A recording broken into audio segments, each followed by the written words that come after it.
நான் சொன்னதை திசை திருப்புன்ற வேலையில தான் செய்கிறாங்க பாஜகவும் பாமகவும்.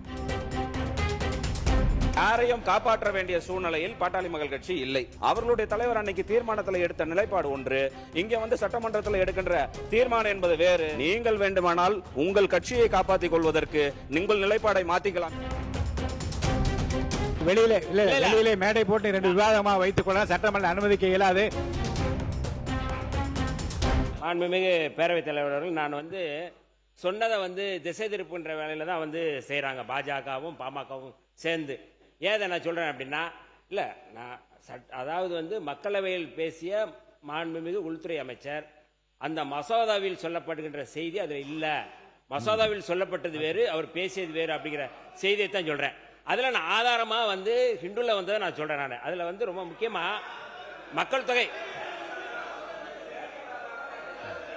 இல்லை நான் சொல்கிறேன், இருங்க நான் படிச்சிடுறேங்க நான் படிக்க விடுங்க.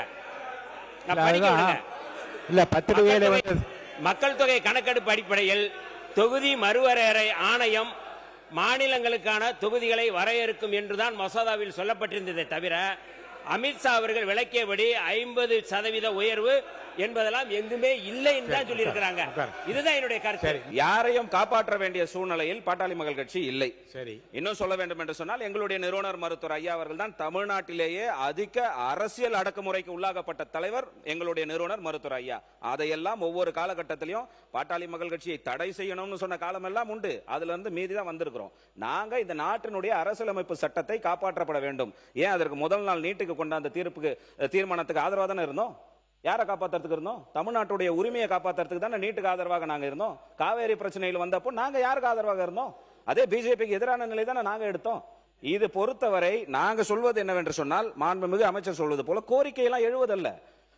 மக்கள் தொகை கணக்கெடுப்பின் அடிப்படையில் தொகுதி வரையறுப்பு செய்யும் என்றால் பாட்டாளி மக்கள் கட்சி எதிர்க்கும். உங்க கூட தான் நிற்போம். மக்கள் தொகை அடிப்படையில் வந்ததுன்னா நமக்கான பாதிப்பு ஏற்படும். நம்மளுடைய விகிதாச்சார அடிப்படை குறையும்.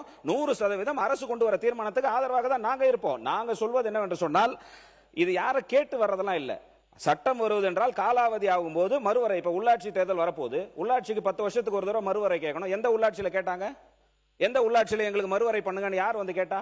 யாரை கேட்கல. சட்டம் காலாவதி ஆகும் போது மறுவரை என்பது தானாக நடக்கும். 7.18% வரும்பொழுது எந்த பாதிப்பும் இருக்காதுன்னு அவங்களுடைய தலைவர் மரியாதைக்குரிய திருமாவளவன் அவர்கள் அனைத்து கட்சி கூட்டத்தில் சொல்லியிருக்காரு. இப்ப அமித்ஷா சொன்னது வெளியில ஒண்ணு சொல்றாரு, உள்ள ஒண்ணு சொல்றாருன்னா, அவர்களுடைய தலைவர் அன்னைக்கு தீர்மானத்தில் எடுத்த நிலைப்பாடு ஒன்று, இங்க சட்டமன்றத்தில் எடுக்கின்ற தீர்மானம் என்பது வேறு. இங்க இரட்டை தீர்மானம் எடுக்கிறது யாருன்னா, இப்ப தென் மாவட்டத்திலிருந்து தென் மாநிலத்திலிருந்து வரணும் தேவகவுடா வந்திருக்கிறாரு, நரசிம்மராவ் வந்திருக்கிறாரு. இவங்க எல்லாம் தென் மாநிலத்திலிருந்து வந்த பிரதமர்கள் தான். தென் மாநிலத்திலிருந்தும் இதுக்கு முன்னாடி பிரதமர் வந்திருக்கிற நிலைப்பாடுகள் என்பது உண்டு.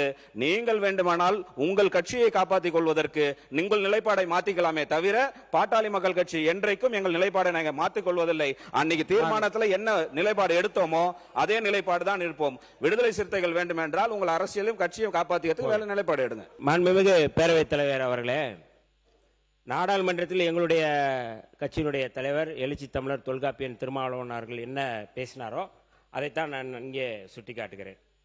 பாஜகவினுடைய செயல்பாடுகள் எந்த அளவுக்கு அரசியலமைப்பு சட்டத்துக்கு எதிராக இருக்கிறது. நீங்க முத்தலாக் சட்டமா இருக்கலாம், அல்லது வக்ஃப் வாரிய திருத்த சட்டமா இருக்கலாம், எந்த சட்டமா இருந்தாலும் சொல்றேன், அதை எதிர்த்து பேசக்கூடிய இயக்கம் விடுதலை சிறுத்தைகள். நீங்க வெளியிலே மேடை போட்டு 2 விவாதமா வைத்துக் கொள்ள சட்டமன்ற அனுமதிக்க இயலாது. தவிர்க்க முடியாத தம்ப்நெயில்ஸ், கலக்கலான கண்டென்ட்ஸ், சினிமாவும் சீரியஸ் பிரச்சனைகளும், பல வருடங்கள் இடைவெளிக்கு பிறகு இந்த படத்துல ஒரு கலகலப்பும் கைகலப்பும். Me too, love you. Thank you so much. Mass ஏத்துறது போயிட்டே தான் இருக்காரே தவிர பிரேக்கே இல்லாமல் பிரேக்கிங் நியூஸ் சொல்லும் தந்தி டிவி ஆப். இன்ஸ்டா தலைமுறை வரை இறங்கி அடிக்கும் தந்தி டிவியின் டிஜிட்டல் எக்ஸ்க்ளூசிவ்.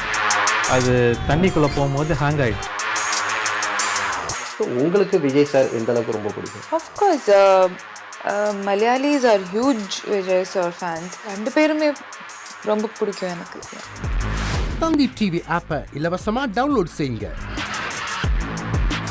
ஃபாலோ பண்ணுங்க, சப்ஸ்கிரைப் பண்ணுங்க, என்ஜாய் பண்ணுங்க.